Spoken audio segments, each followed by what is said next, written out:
Hi, and welcome to Tech Talk. I'm Sergio with Arvig. Today, we're going to be getting to one of your questions that we've been getting a lot of, and that's, what do you all need iTunes for? You can see I got a Macintosh computer here, I got an iPhone with us. iTunes can do a ton of things. People are used to it playing music, but it can do so much more now, and in fact, you need iTunes to do some of the basic things with something like an iPhone, or even doing certain shopping things online. So let's look at it and see what iTunes can do for you and what you need it for. Okay, so as you can see, we have iTunes up and running here. It's changed quite a bit over the years. When iTunes first came out, it was actually a Macintosh exclusive program. That means it only worked on Mac. But they quickly realized how popular it was and made versions compatible for Windows. So if you have a Windows computer, it's going to look very much the same on your computer. It started out as basically this little section in the upper left-hand corner, which says Music. And that's what it did. You downloaded music, and it played that music. Simple enough. But then it evolved into something more. People wanted to buy their music from the internet because internet speeds were getting faster, better, more reliable, and so they included their iTunes Store. That's the main point of what we're going to be looking at today, is the iTunes Store. You can buy all sorts of things over the internet, right from Apple, right from iTunes. The most obvious one is going to be music. So you have albums, individual songs, podcasts, a lot of which are free, some cost money, that sort of thing. But you can also buy movies or apps for your iPhone or other iDevice.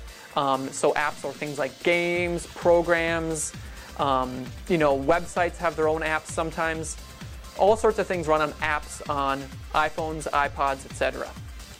So you can buy music, apps. You can also buy books, which are e-books in this case. They're not paper books. They don't mail you that, but you buy a digital version of book that you can read on your iPhone, your iPad, whatever else that you may have that's compatible. And you can buy movies as well, full-length movies and TV shows. So you can kind of scroll through this list and see everything that you can buy. You do need an iTunes account for this to work though, so you can't just kind of buy things on the fly. You have to create an Apple account. Luckily, if you've used iTunes in the past, or you own an iPhone, or you've tied your iPod or iPad to the internet, you have an iTunes account. So you probably already have one. Maybe you don't use it much yet, but once you have it, you're good for life. Let's look at what else iTunes can do for you. You can see we have the movies category, we have the TV shows category, and the radio category. This isn't quite as popular to some people, but you'd be surprised on how many radio stations have digital versions of themselves or are online only. You can see I've got, what looks like about 20 categories here. If I'm interested in classical music, I click the classical category, and look at this list of radio stations online. It's, well over a couple hundred. And most of them are free. Sometimes you have to pay for a subscription service, but you click it, it starts playing, and then you're listening to the radio. Let's get to more about what you need iTunes for with something like an iPhone. When you buy an iPhone or an iPad, you want to get your music on there, you want to get your podcasts on there, you want to get your apps on there. That's where you need iTunes again. Now, luckily Apple is making more of these things wireless, so whether you have a Windows or a Macintosh computer, many of this stuff can be transferred wirelessly, but other times you use a cord to connect the two.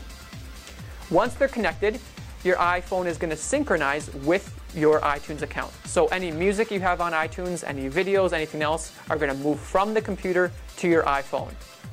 In the past, you also needed to use iTunes before you could even use the phone. So you'd go to the store, buy a phone, get it home, and you couldn't even use it till you connected it to your computer.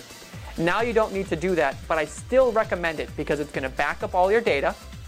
It's going to make moving the data much faster than if you do it wirelessly or don't do it at all. And it's going to give you that peace of mind that having all your data in two places does for you. So that's iTunes. It does so much more. I recommend you check it out. We didn't even talk about things like home sharing, where you can share your music from one computer to another computer in your house, or the Genius feature, which can guess music that you might want to listen to, or Ping, which is their music social network. Those are all kind of advanced features, fun, easy to check out. Just click on them and you'll learn more. But that's all for now. Hey, thanks for watching Tech Talk. I appreciate it. I hope you learned something today about iTunes and iPhones and transferring music and data between the two. If you have more questions, remember, Arvig can help you out. We provide great internet service that's really going to give you the best experience with something like iTunes when you're downloading all those music and movies. So why don't you check us out at arvig.com.